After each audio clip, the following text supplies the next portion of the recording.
Hello everybody. Welcome to English Podcast for Listening and Speaking. We are so excited to have you join us today. I'm Chloe. And I'm Ethan. It's great to be back with all of you wonderful listeners. We have a really fun topic lined up for you today that we think you'll love. It combines learning English with something many of us enjoy, board games. That's right. We're diving into the fantastic world of board games and how they can be an incredibly effective and enjoyable way to boost your English vocabulary and fluency. You know, when you play games, you're not just having fun. You're actively engaging with the language in a natural, low-pressure environment. It's much more dynamic than just studying from a textbook. Absolutely. Think about it. When you're playing a game, you're using words in context, you're listening to others, and you're speaking without even realizing you're practicing. It helps new words and phrases stick in your mind because they're linked to a fun experience. Exactly. Board games provide a rich, interactive setting for language learning. You'll encounter vocabulary related to money, rules, actions, and even social interactions. Plus, it's a great way to practice common everyday phrases that native speakers use all the time. So, get ready to roll the dice and move your pawns, because by the end of this episode, you'll have a whole new perspective on how to learn English with a little bit of friendly competition. We're going to cover some key vocabulary words, useful fluency phrases, and even talk about different types of games and how they can help you on your English journey. Let's jump right in with our first vocabulary spotlight. Okay. Our first word is one you might hear quite a lot around a board game table, sometimes said jokingly, sometimes said a little more seriously. Cheat, or cheater. Ah, yes, the classic accusation. So, to cheat, as a verb, means to break the rules dishonestly to gain an unfair advantage. For example, if you secretly take extra money from the bank in Monopoly, you are cheating. And if you are doing that, then you are a cheater, which is the noun for the person who cheats. So, Ethan, if I moved my game piece 6 spaces but the dice only showed 4, what would you say to me? I'd say, Chloe, you're such a cheater. I saw that. Of course, I'd say it with a smile. Mostly. Exactly. Or I could say, you're trying to cheat. It works both ways. It's often used playfully among friends, like, no fair, you cheated. But it means you broke the rules. It's definitely a common word in the world of games, whether it's a board game, a card game, or even sports. You hear it a lot. So remember, cheat is the action, and cheater is the person doing the action. And try not to be one. Speaking of rules and consequences, our next vocabulary word connects directly to that. Jail, or prison. Now, these are words you definitely hear in games like Monopoly. That's right. In Monopoly, if you land on the go to jail space, you're sent to a specific spot on the board, and you lose a turn or have to pay money to get out. It's a place of temporary punishment within the game. Exactly. And in real life, jail and prison are both places where people are kept as punishment for breaking the law. For English learners, it's good to know that in everyday conversation, people often use jail and prison interchangeably. They do. While there are legal differences, prisons usually hold people for longer sentences and more serious crimes, and jails are often for shorter stays or before trial. In casual conversation, especially around a game board, we often treat them as the same concept. You wouldn't usually say, go to prison, in Monopoly, right? It's always, go to jail. Nope, it's always, jail. So even if you understand the technical difference, know that for general use, especially in a game context, they essentially mean the same thing. A place where you're confined as a penalty. So if you hear someone say, oh no, I'm in jail during a game of Monopoly, you know exactly what they mean. They're stuck. Absolutely. And speaking of money in games, that brings us to our next pair of words, banker and bank teller. These are two roles that sound similar but are quite different, especially in a game setting. That's a great one, Ethan. In games like Monopoly, the banker is usually one of the players. Their job is to manage all the game's money. They handle the bank, give out money when you pass go, collect money for properties, and so on. It's a very important role in the game. Right. So, the banker in Monopoly is essentially the human embodiment of the game's financial system. They distribute funds and collect payments. But in real life, a bank teller is the person who works at a bank and helps customers with their money. Exactly. When you go to a physical bank branch, the person who takes your deposit, gives you cash, or helps you with a transaction at the counter is the bank teller. They don't manage the entire bank's money, they just help individual customers. So, if you're playing Monopoly and someone says, "I'll be the banker," they mean they'll be in charge of the game's cash. But if you're at a real bank and you say, "I need to speak to a bank teller," you're looking for the person who can help you with your personal banking needs. Two very different jobs. That makes perfect sense. And speaking of the banker and handling money, our next vocabulary word is very closely related: collect. Ah, collect. This is a super common verb, both in games and in everyday life. In the context of board games, especially games like Monopoly, to collect means to receive or take something, usually money, that you are owed or that you have earned. That's right. For example, in Monopoly, when you land on someone's property, they will say, "You need to pay me rent," and then they will collect that money from you. Or, a classic one, you collect $200 every time you pass go. Exactly. It's about gathering what's due to you. So if you own a property and another player lands on it, you collect the rent. If you pass a certain point on the board, you collect a bonus. It's a very active word. You can also collect other things, not just money. You might collect cards, or collect points, or collect resources in other types of games. It just means to gather or receive them. So, next time you're playing a game and someone says, "I'm going to collect my winnings," you'll know exactly what they mean. They're taking their money. It's a fundamental action in many games. Okay, so we've talked about some great vocabulary words that you'll hear in board games. Now, let's move on to some useful phrases that will make your English sound more natural. Our first fluency builder phrase is, "You're such a." This is a fantastic phrase because it's so versatile. You can use it to strongly describe someone, and it can be used for both positive and negative things. It adds emphasis to what you're saying about a person.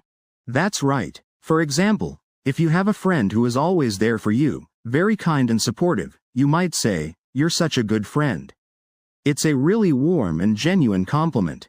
Or, on the flip side, if someone is always telling jokes and making everyone laugh, you could say, "You're such a comedian," or, "You're such a funny person." But remember our earlier word, cheater. This phrase works perfectly with that too, often in a playful or humorous way among friends. If someone tries to sneak an extra $100 bill from the bank in Monopoly, you might dramatically exclaim, "Ethan, you're such a cheater."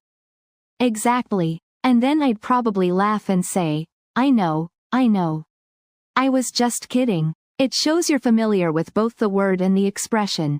It's a very common phrase you'll hear in everyday conversation, not just in games. So whether you're giving a compliment or playfully calling someone out, "You're such a," is a great way to express strong feelings about someone's character or actions. Practice using it with different adjectives to describe people you know. That's a great one to practice. Now, for our next fluency builder, we have a phrase that's really useful when someone is trying to skip a step or break a rule, especially in games. The phrase is, "You can't just." Ah, yes, this one is perfect for board games. "You can't just," is what you say when someone tries to do something without following the proper procedure or if they're trying to ignore a rule. It's like you're setting a boundary or reminding them of how things work. Exactly. Think about Monopoly again. Let's say it's my turn, and I haven't rolled the dice yet, but I suddenly decide I want to buy a property because it looks good.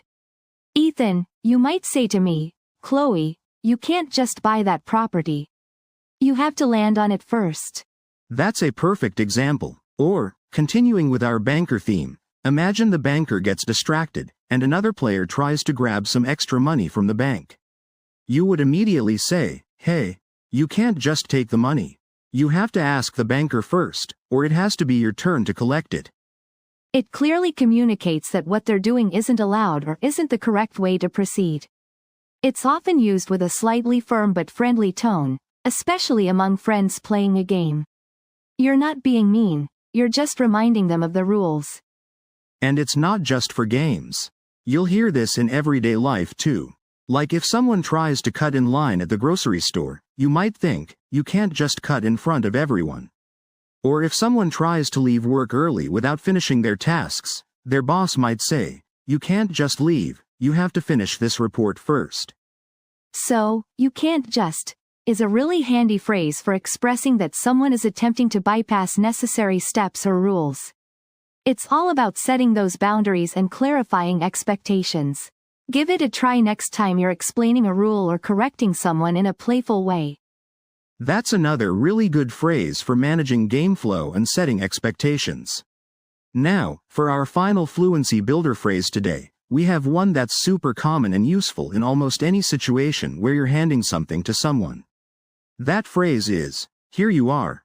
"Here you are" is one of those simple but powerful phrases. It's a polite and natural way to say, "I'm giving this to you now." You'll hear it constantly in daily English conversations. It's a bit more personal and warmer than just saying, "Take this." Exactly. Imagine you're playing Monopoly, and it's my turn, but I forgot my game piece. You might pick it up and say, "Ethan, here you are," as you hand it to me. Or, if I land on your property and give you the rent money, and you hand me back some change, you might say, "And here you are, your change." It's really versatile. Think about other everyday scenarios. If you're at a coffee shop and the barista hands you your coffee, they'll often say, "Here you are." If you're buying something at a store and the cashier gives you your receipt, they'll say, "Here you are." Or if you're helping a friend and they ask for something, like a pen, and you hand it to them, you'd say, "Here you are." It's a staple phrase that makes interactions smooth and polite. So, "here you are" is your go-to phrase for politely giving something to another person, whether it's a game piece, money, a drink, or anything else. Try to consciously use it next time you're passing something to someone. You'll find it feels very natural. We've talked about a lot of useful words and phrases today, but I think it's time to connect all of this back to something really fun and effective for learning English: board games. Absolutely. Board games are more than just a way to pass the time. They're incredible tools for language practice. They create a natural, low-pressure environment where you can use English without even realizing you're studying.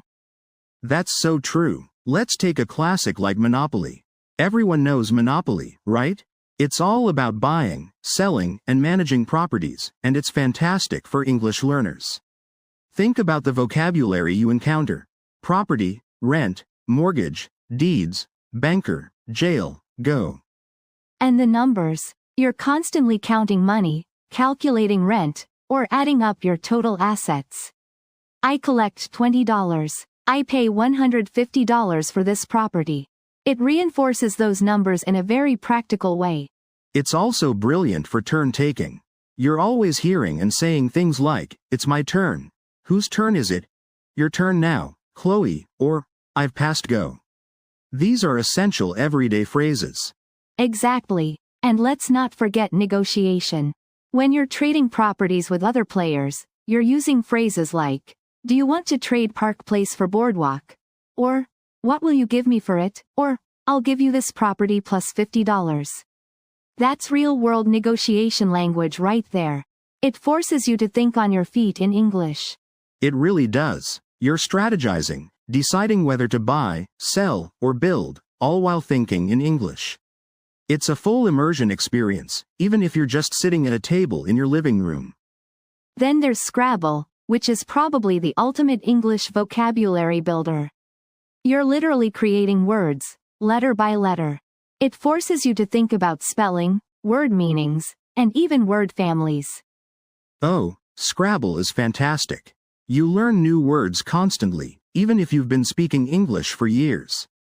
And you learn how to combine letters to form valid words, which helps with phonics and spelling rules without feeling like you're in a classroom. Plus, the strategic element of placing words to get double or triple letter scores or word scores adds another layer of thinking. It's not just about knowing the words, but also about knowing how they're spelled and asterisk where they fit. And again, the turn-taking is there. It's my turn to play a word, I'm thinking, or, that's a good word. And what about the game of life? That's another classic that's brilliant for language learners. It simulates life choices, like careers, marriage, and having children. Yes, the game of life introduces so much vocabulary related to everyday life and major decisions.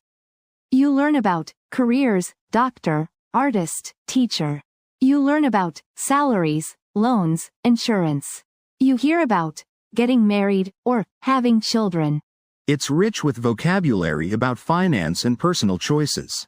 You're talking about things like taking a job, getting a raise, paying off debt, or saving money. These are all very common, practical English phrases you'll use in real life. And it's not just the specific words. It's also the context. You're making decisions, talking about consequences, and expressing wishes or disappointments, all within the game's narrative. I hope I get a good career, or, oh no, I have to pay taxes. So, with games like Monopoly, Scrabble, and the game of life, you're not just playing, you're actively engaging with English in a dynamic way. You're practicing numbers, turn-taking, and even complex concepts like negotiation and strategy. And all the vocabulary related to money, rules, actions, and roles becomes second nature because you're using it constantly. Exactly. It makes learning feel less like work and more like fun. The rules provide a structure, but the interaction within the game encourages spontaneous conversation and problem-solving in English. It's truly a fantastic way to bridge the gap between classroom learning and real-world fluency. So, we've talked about games that involve a lot of talking and specific vocabulary, like Monopoly or Scrabble. But what about games that are more about pure strategy, where you might not say as much? I'm thinking of games like chess, Go, or checkers. That's a great point, Ethan. These are what we call strategy games. They might seem less obvious for English learning because the talking is often minimal, but they are still incredibly beneficial, especially for developing focus and planning skills. Right. In chess, for instance, you're constantly thinking several moves ahead.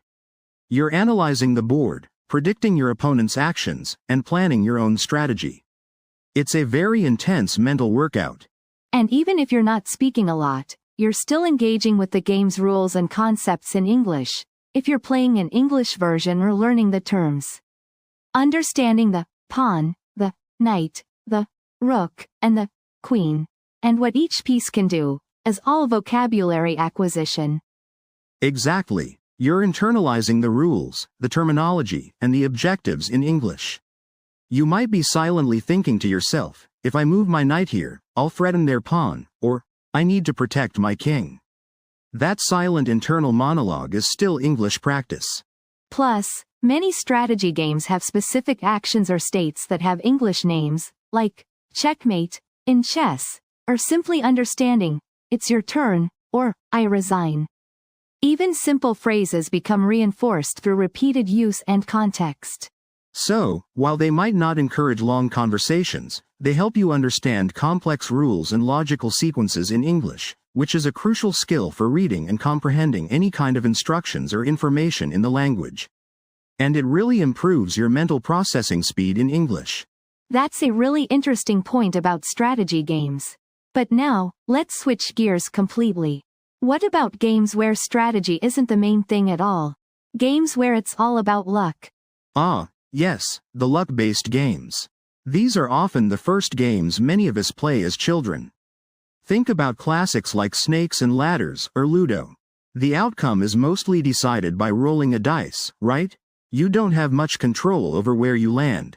Exactly. You roll the dice, you move your piece, and you either get a good result, like climbing a ladder, or a bad one, like sliding down a snake. It's almost entirely determined by chance. But even these simple games offer great opportunities for English learners. They absolutely do. For one, they're fantastic for practicing numbers. I rolled a 3. I moved 3 spaces, I'm on space 57. Simple, repetitive number practice, which is so important. And basic actions. It's my turn. Roll the dice, move your piece. And don't forget the emotional expressions. When you hit that snake and slide all the way down, you might say, "Oh no," or "Darn it."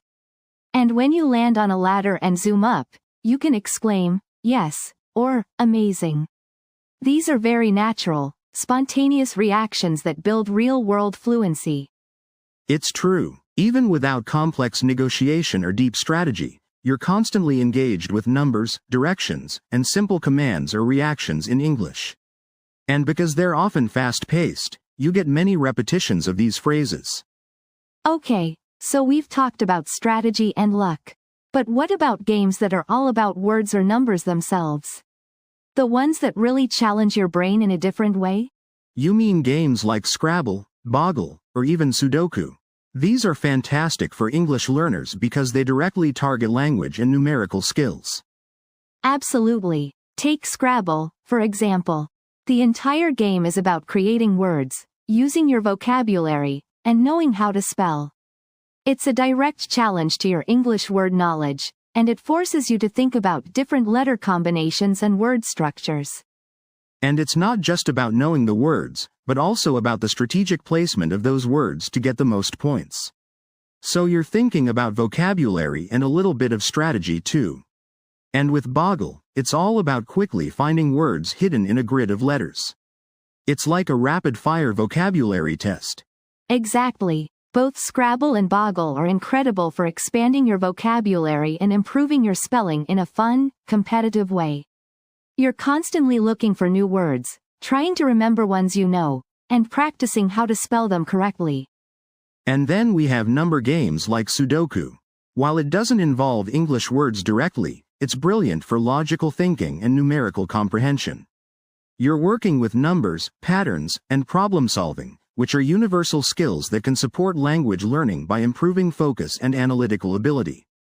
It just goes to show that even games that seem purely numerical can indirectly help your brain develop the skills needed for language. But the word games like Scrabble are a goldmine for direct vocabulary and spelling practice. You can even learn new words just by seeing what words other players create. So, we've covered strategy, luck, and word and number games. But there's another really popular category that almost feels like you're living a different life for a little while. Role-playing games. Oh, yes, games where you actually take on a role or make decisions that affect your character's life in the game. Monopoly is a classic example of this, or the game of life. Exactly. In Monopoly, you're a property owner, a business person, trying to build your empire. You're buying properties, collecting rent, and negotiating deals. It's not just about rolling dice, it's about making financial decisions. And that brings in so much practical vocabulary. You learn about mortgaging a property, buying and selling, paying rent, or even going bankrupt.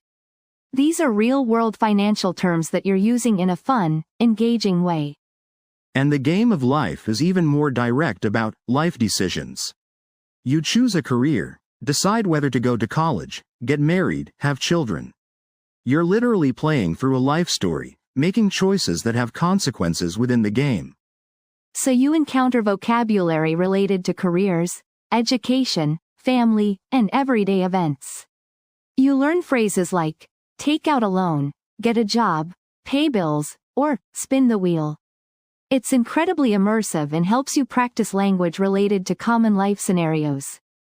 These games are brilliant for language learners because they create a context for the vocabulary. It's not just a word on a list, it's a word connected to an action, a decision, or a consequence in the game. That makes it much easier to remember and understand its meaning. Plus, they often involve a lot of interaction with other players. You might be negotiating a trade in Monopoly or discussing your life choices in the game of life, which means you're speaking and listening in English, practicing your negotiation skills, and expressing your thoughts. So, we've talked about all these different types of games and how they introduce specific vocabulary in situations.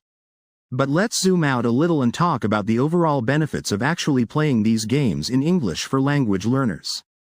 Absolutely. It's not just about learning a few new words, it's about so much more. One of the biggest advantages is how it really reinforces vocabulary and grammar. When you're using words like banker, collect, or phrases like, you can't just, in the heat of a game, they stick in your mind much better than just memorizing them from a list. That's so true. It's active recall. You're not just passively listening, you're actively using the language to achieve a goal in the game. And because you're in the moment, you're encouraged to speak and think in context. You don't have time to translate everything in your head, you just have to react.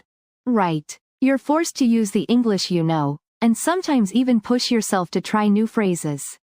This also naturally helps with memory, because you're associating the language with actions and emotions, not just definitions. Plus, it's a fantastic way to improve social interaction skills in English. Exactly. Think about it. You're negotiating, taking turns, asking questions, giving instructions. All of that is social interaction, and you're doing it in a low-pressure, fun environment. It's not like a formal class presentation, it's just friends playing a game. And that informal setting is key. It really builds confidence in using everyday phrases. You're saying things like, it's my turn, can I buy this? Here you are, or even, you're such a cheater, in a natural, spontaneous way. It makes those phrases feel much more comfortable and real. And when you're comfortable with those everyday phrases, that confidence spills over into other aspects of your English learning and speaking. You feel more ready to have casual conversations outside of the game. So, in short, playing board games in English is like a fun, interactive language lesson that you don't even realize is a lesson. It's engaging, it's memorable, and it's highly effective for building practical language skills. So, we've covered why playing in English is so beneficial. Now, let's give our amazing listeners some concrete tips on how they can actually put this into practice and use board games to boost their English skills. Perfect. My first tip is a pretty obvious one, but super important: play in English. Try to find friends or classmates who are also learning English and agree to only speak English during your game session. Or, if you have English-speaking friends, invite them to play with you. Don't be shy. That's a great starting point. And expanding on that, if you have the option, try to get your hands on English versions of popular games. Many games like Monopoly or Scrabble are global, and they have English editions. Using the actual English game board, cards, and rulebooks will immerse you even more. Absolutely. Another tip is to really focus on repeating key expressions aloud during play. Don't just think them, say them. When it's your turn, say, it's my turn. When you need to ask a question, ask, can I buy this property? Or, how much money do I collect? The more you vocalize, the more natural it becomes. And don't be afraid to try out those new phrases we talked about today. If someone takes money without permission, you can playfully say, hey, you can't just take the money. Or if someone's playing really well, you're such a good strategist. And remember, here you are. Every time you hand someone money, a card, or a game piece. It's such a simple, polite phrase, but using it consistently will make it second nature.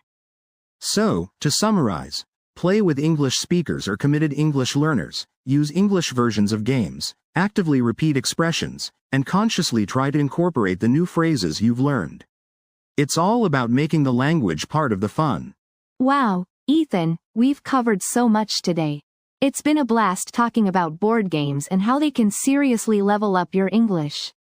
It really has. So, just to quickly recap for our listeners, we talked about some great vocabulary words today. Cheat and cheater, for breaking the rules, jail, and prison, as places for punishment. The difference between a banker, in a game, and a bank teller, in real life, and collect, for receiving money or items. And we also gave you some super useful fluency phrases to try out. Remember, you're such a, for describing someone, good or bad. Then there was, you can't just, for when someone tries to skip a step or break a rule. And, of course, the polite and handy, here you are, for when you're handing something over. These are all phrases you'll hear and use constantly, not just in games but in everyday English. That's right. And our biggest challenge for you this week, our amazing listeners, is to actually try playing a board game in English.